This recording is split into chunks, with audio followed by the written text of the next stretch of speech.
இப்போ உங்களுக்கு நான் இதை செஞ்சு காட்டுறேன். தர்ஸ்டி பிரஷ்ன்றது என்னன்னு. இப்ப எங்க காட்டுறது? சரி, இந்த பேப்பர்ல காட்டுவோம். இப்ப என்ன ஆச்சு இங்க பாருங்க.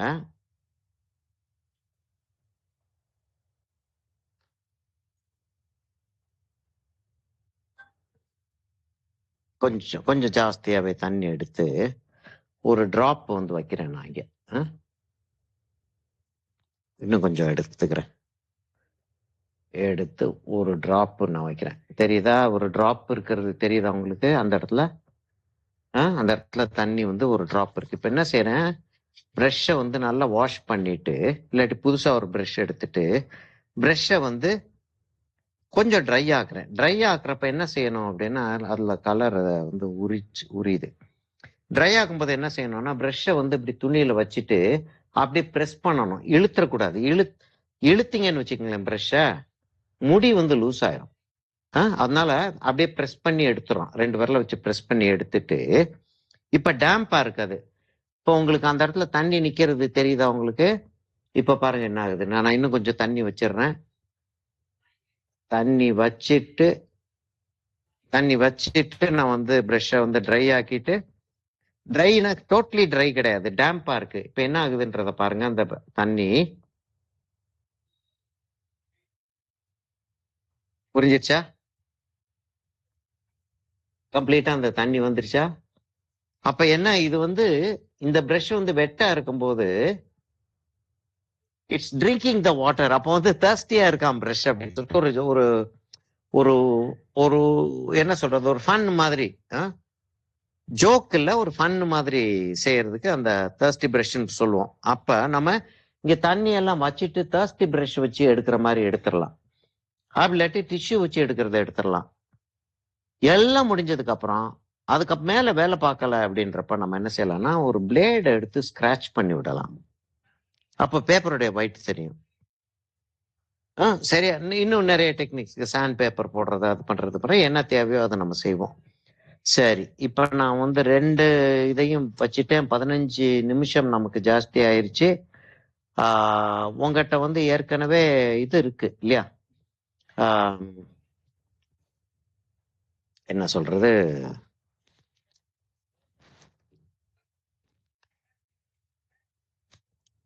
ரெஃபரன்ஸ் இருக்கு இல்லையா? உங்க கையில எல்லாத்தையும் ரெஃபரன்ஸ் இருக்கு. நீங்க ரெஃபரன்ஸை கொஞ்சம் வந்து அப்பப்ப பாத்துக்கிறது நல்லது. அப்பதான் நான் என்ன செய்யறேன்றது வந்து உங்களுக்கு விளங்க ஆரம்பிக்கும். சரியா? இப்ப நான் என்ன செய்ய போறேன், ஒரு சின்ன 2 3 நான் டைப் பேலட் வச்சிருக்கேன். இது ஒண்ணு வச்சிருக்கேன். பெரிய பிளேட் ஒண்ணு வச்சிருக்கேன். கை சைஸை பாத்தீங்கன்னா தான் உங்களுக்கு சைஸ் தெரியும்.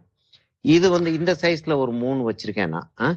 இதுல இது இருக்கு, இதுல கிரிம்சன் இருக்கு, இதுல வந்து அந்த கிரீன் ஸ்டோன் இருக்கு. சரியா? இந்த கிரீன் ஸ்டோன் தேவையில்லை, இருந்தாலும் அந்த கிரீன் ஸ்டோன் இருக்கட்டும்.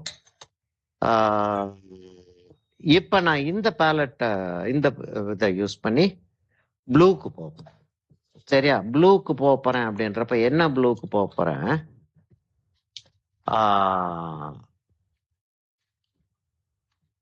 கோபால்ட் ப்ளூக்கு போறேன். சரியா? யூஸ்வலா நான் வந்து நேம் சொல்ல வேண்டாம் அப்படின்னு தான் சொல்லுவேன். கலரை பத்தி வர்றப்ப ப்ளூ ஒரு கூல் கலர், ஒரு வார்ம் கலர். இது ரொம்ப கூலா இருக்கக்கூடிய கலர், இது வார்ம் கலர், ஆனா கொஞ்சம் கூல் மாதிரி தெரியுது. அப்படிதான் நம்ம போகணும்னு சொல்லிட்டு சொல்லுவேன்.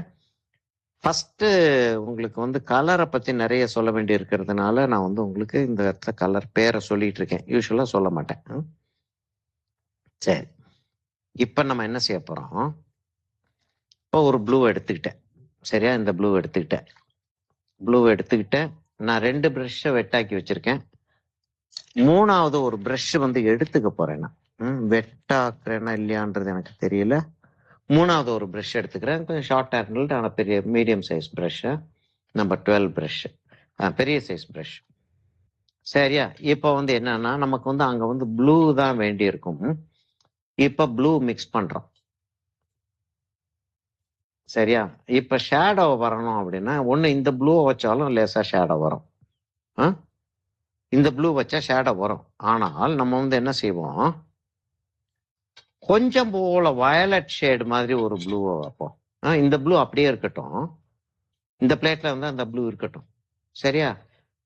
நான் வந்து எடுத்து எடுத்து எடுத்து தண்ணி எல்லாம் நிறைய வச்சு இதை வாஷ்ன்னு சொல்லுவோம். அந்த மாதிரி கலரை மிக்ஸ் பண்ணி வச்சுக்கிறதுக்கு வந்து வாஷ்ன்னு சொல்லுவோம். வாஷ் ரெடி பண்ணிட்டு இதுல இருந்து கலர் எடுத்து நான் என்ன செய்யறேன், அந்த வயலட் வச்சிருந்தேன் பாத்தீங்களா, ஒரு பேலட்ல, இந்த பேலட்ல இருக்கிற வயலட்டோட இதை மிக்ஸ் பண்ணி நான் என்ன செய்ய போறேன், இங்க இருந்து இதை இப்படி கொண்டு போக போறேன். இங்க பாருங்க, அது பாக்குறதுக்கு வயலட்டா இருக்கிறதுனால ப்ளூவா தான் தெரியுது அது.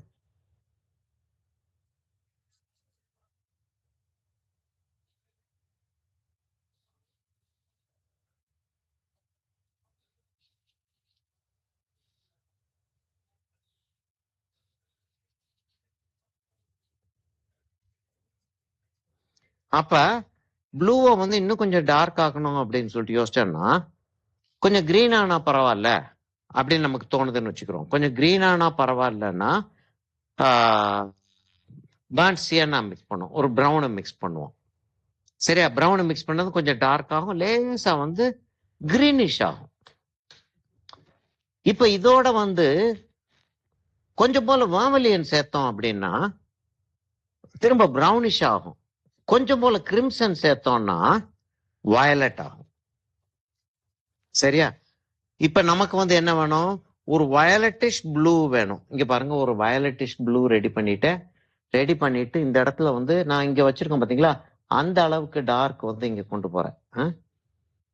கொண்டு போயிட்டு அதுக்கு அப்புறம் தான் நான் வந்து இந்த இடத்துல எல்லாம் வருது. நான் இந்த இடத்துல எல்லாம் அப்படி வச்சிடுறேன்னா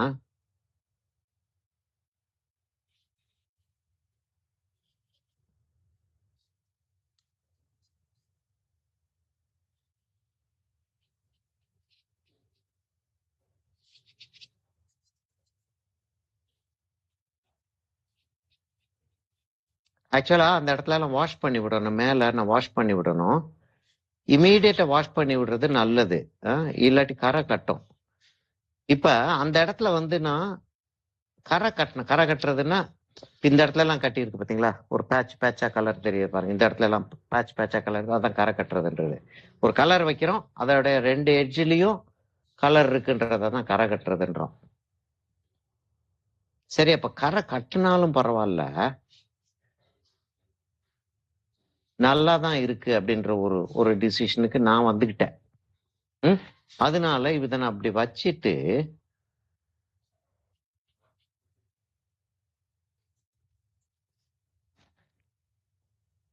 எலி சத்தம் போடுதா ஆடுக போறாங்களான்னே தெரிய மாட்டேங்குதுல்ல.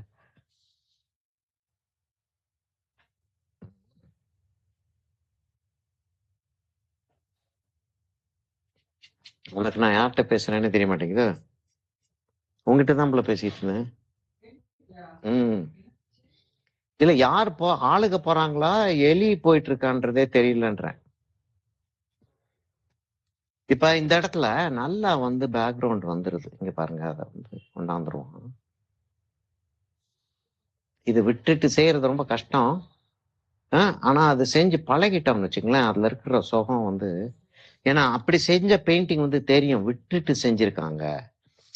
எப்பயுமே என்னன்னா அடுத்தவன் கஷ்டப்படுறது வந்து நமக்கு ரொம்ப பிடிக்கும் இல்லையா சௌமியா? அதுவும் இவனுக்காச்சும் காசு கொடுக்குறோம்னு சொல்லிட்டு வச்சுக்கிறோமே, அப்ப அவன் கஷ்டப்பட்டானா ரைட்டு, நம்ம கொடுக்குற காசுக்கு அவன் கஷ்டப்பட்டு சம்பாதிக்கட்டும் அப்படின்னு சொல்லிட்டு நம்ம சொல்லுவோம். அது அது ஒரு மனித இயற்கை, என்ன பண்றது, ஒண்ணும் பண்ண முடியாது அது. அத மாதிரி இப்ப நம்ம கஷ்டப்பட்டிருக்கோம் அப்படின்னு சொல்லிட்டு தெரிஞ்சிச்சுன்னா பையர்ஸ், பீப்புள் பாக்குறவங்க சந்தோஷப்படுவாங்க. அட, நல்லா கஷ்டப்பட்டு வேலை பார்த்திருக்காங்க அந்த ஆர்டிஸ்ட் அப்படின்னு. ரொம்ப ஈஸியா இருக்கிற மாதிரி தெரிஞ்சிச்சுன்னா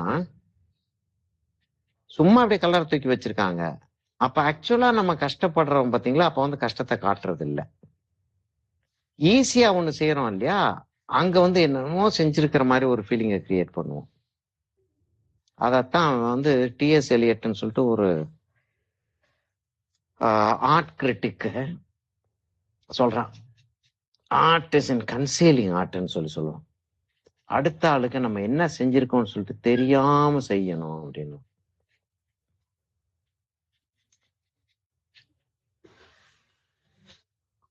இப்ப சில பொயட்ரி எழுதுவாங்க சிலர். அவங்க எழுதுற பொயட்ரிய பார்த்தோம்னா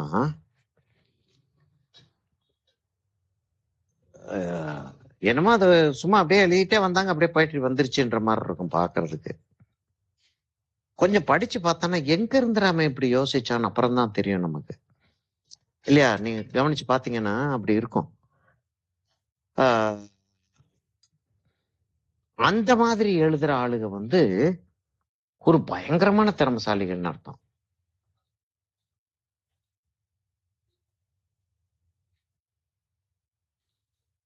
இப்போ வந்து என்னன்னா, எனக்கு வந்து ப்ளூவும் வேண்டியிருக்கு, கிரிம்சனும் வேண்டியிருக்கு. ஒரு நிமிஷம் இருங்க. கொஞ்சம் கலர்ஸ் எடுத்துக்கிறேன்னா.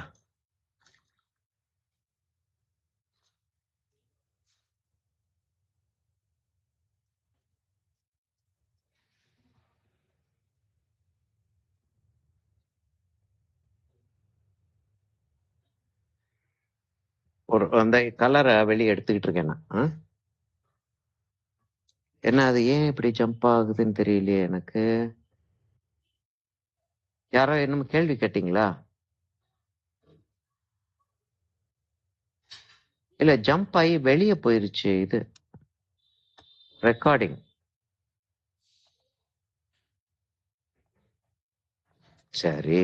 அன்பின் பண்ணிட்டேன். பின் பண்ணிட்டேன். என்ன ரெக்கார்டிங் அப்ப